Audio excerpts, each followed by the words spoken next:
Hi everyone, I'm Stefan. I just checked. This is my fifth Vienna RB talk already. The first one was 6 years ago. And old talks, old slides, I saw that I not even once really introduced myself. So I decided to do it this time and added some slides about myself. I hope it doesn't get too boring. Bear with me, there will be some Ruby content at the end anyway. So, about me, as I said, Stefan Daschek, or in more informal contexts known as Nonik. I studied computer science here in Vienna at the Technische Universität, and I graduated with a master thesis about stuff with color and augmented reality. This was back in 2005, so this was the state of augmented reality back in 2005. It was rather clunky, but it was a lot of fun.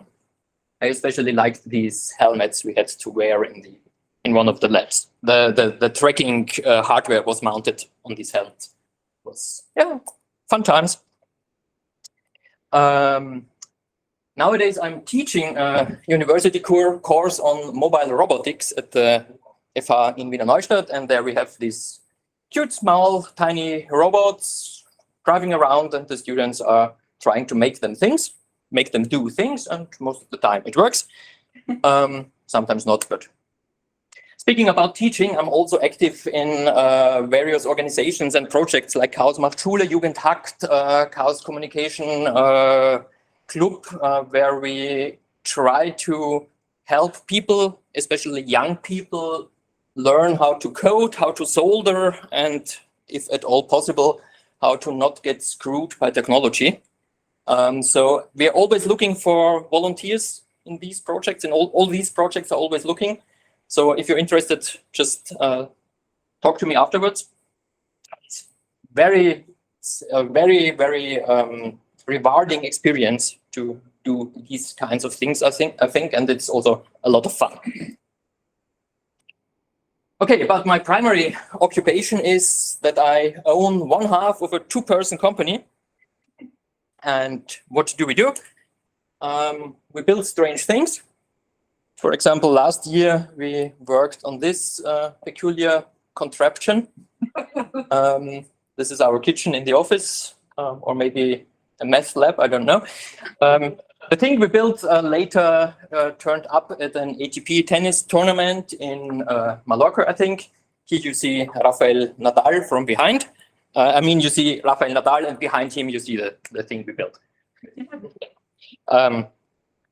Okay, why am I here?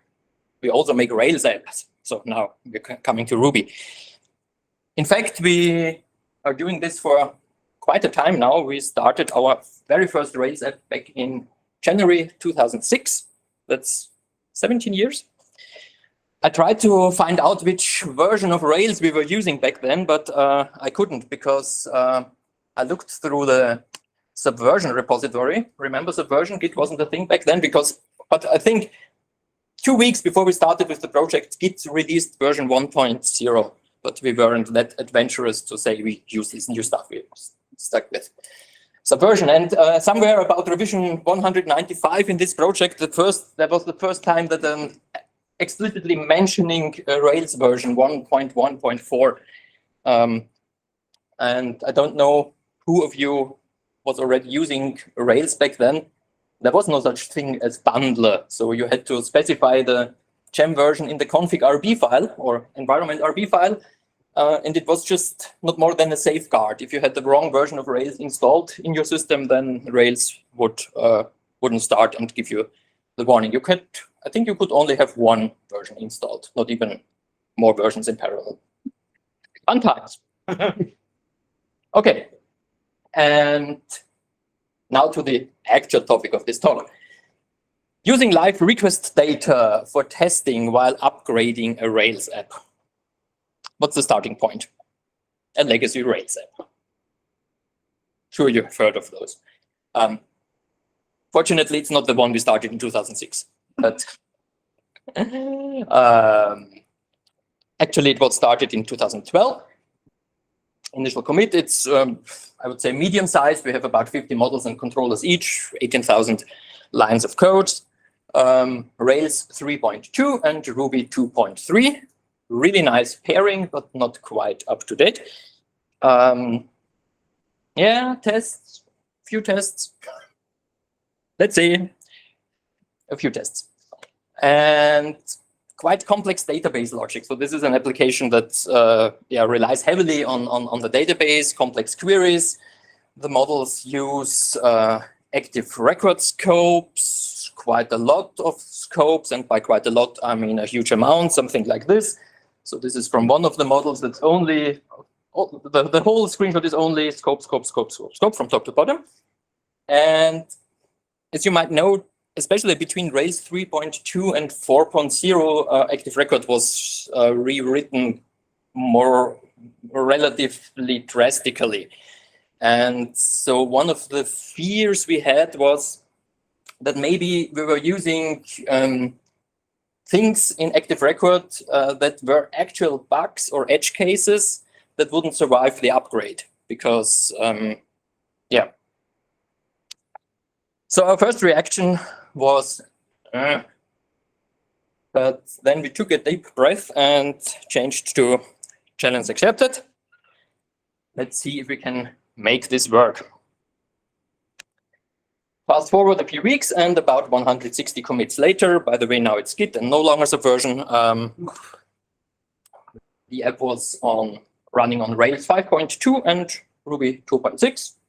So again, this is from 2 years ago, so it looks outdated now, but back then we were quite modern. The app was not live at this point. This was only, we had the upgrade branch and everything, but of course, production was still running on the old system. We had more tests and all of them were passing. So far, so good. But we really weren't sure if we missed anything because, as I said before, these complex database logic, and especially we were afraid that maybe if we missed something, and according to the principle that always the worst things will happen, it could be something that's not obvious at the first moment, and that maybe leads to data corruption over time, where we only find out after a few weeks that something was not working properly and now the data is corrupt, and it would be very hard or even impossible to fix this. So this was the kinds of fears we had, what we thought about. And so what could we do? Maybe, what if we could run the upgraded version in parallel to the production app, still running on the old version of Rails, feeding it live data? So the concept was to, at some point, this represent the database of the app. At some point, we just clone that database from the old app, run it through all the migrations that are part of the update, of course, and then let it run in parallel for some time, throw every request that goes to the production app also to the upgraded app, somewhere behind the scenes. Nobody should see it, of course. And after some time, just compare the databases between those two apps. And ideally, they would be identical. And then we could be quite sure that there are no data corruption bugs in the upgraded version. So far, so good, but how? Turns out it's not that hard to do this. Step one, apply some Nginx magic. That's a really cool thing. It's called Nginx HTTP mirror module. And as the documentation says, it implements mirroring of an original request by creating background mirror subrequests. Responses to mirror subrequests are ignored. Perfect, that's exactly what you want. Mirror everything to our secretly running upgraded app and don't care about the responses. Of course, we had our error monitoring and then performance monitoring, everything set up for the upgraded app, so we would see if some errors happen, but the users of the app wouldn't notice anything. And it's just 2 lines of configuration. You add this mirror line, and then for the location mirror, you say and under which address the app can be reached.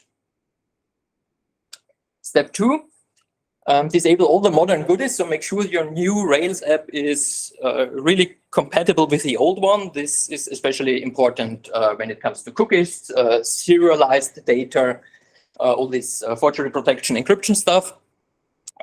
Because these two apps are now running in parallel, and it doesn't help if the new app always sends an invalid CSRF token error because it uses perform CSRF tokens. Then we wouldn't get anything out of it because no request would actually do anything on the new app. So you really have to be backwards compatible here, especially also with the cookies. So for now, at least, make sure not to set the config secret key base that was introduced in Rails 4. Stick with config secret token because this is backwards compatible to Rails 3. And then after the upgrade is finished and we no longer use the Rails 3 app, then we can change or switch over to secret key base. Why it is especially important that the cookies can be shared, I will come back to that in a moment. Yeah, here's again from the Rails documentation. Please note that you should wait to say what I just said. But even then, the data will diverge over time, we found out. There are different cases for this. Exhibit 1, speed differences. So let's say, for the sake of the example, the app has documents, and documents can be created and somehow processed, and this is a quite resource-intensive process.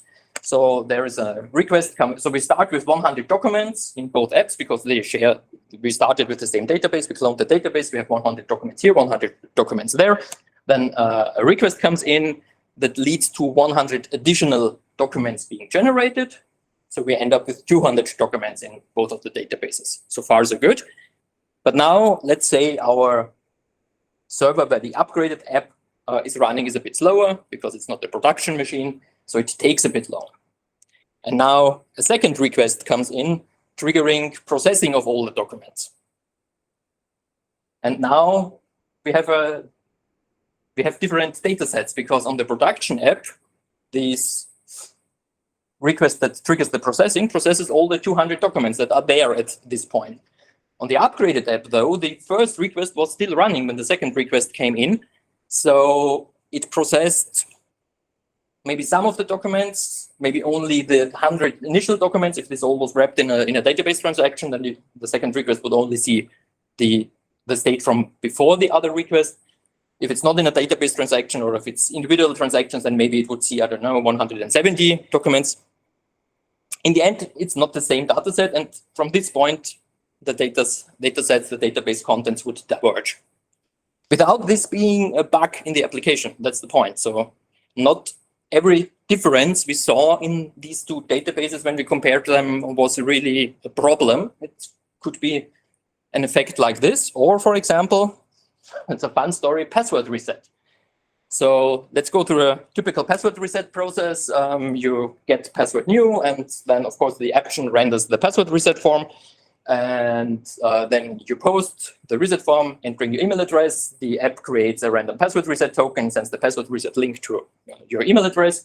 The upgraded app hopefully sends it only to a sandbox, not actually to the user.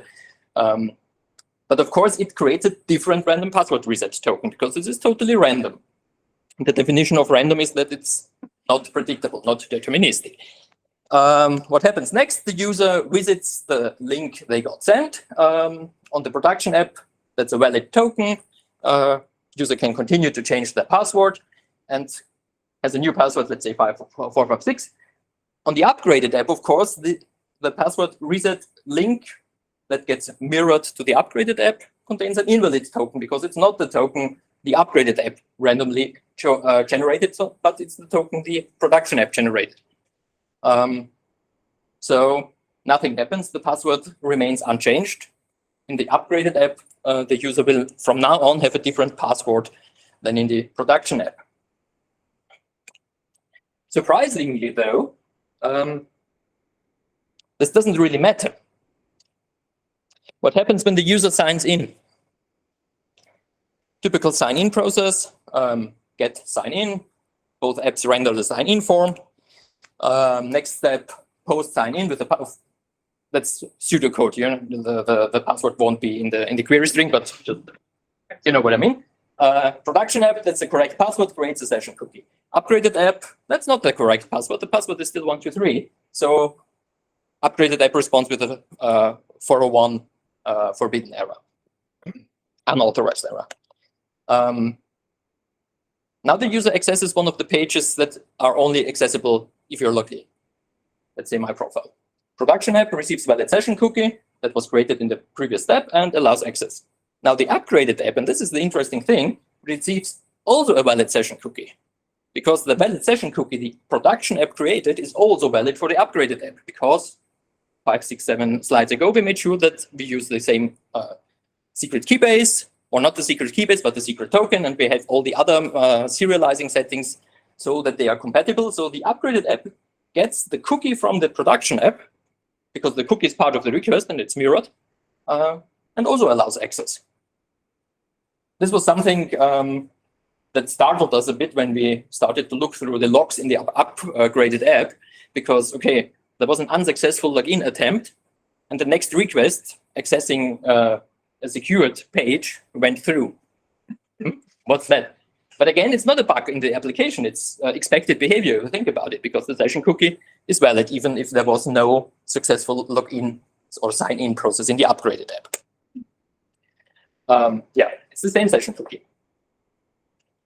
Of course, it wasn't that easy. We had to do some workarounds, patching methods coming from device, because in the old version of device, here in this serialize function calls it with 3 arguments, and the new calls it with 2 arguments, and we had to make sure that we are compatible with both, because we also wanted to be able to browse the upgraded app directly, so that we could also directly log into the upgraded app and look around and see, check the data there.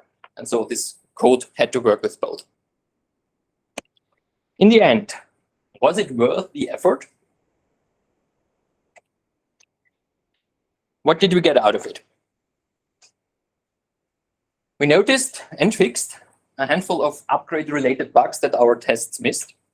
This was very nice. So just the normal error monitoring, we had some nil bugs and all this stuff. Yeah, some parts where we maybe used deprecated behavior and didn't catch it during the normal upgrade process.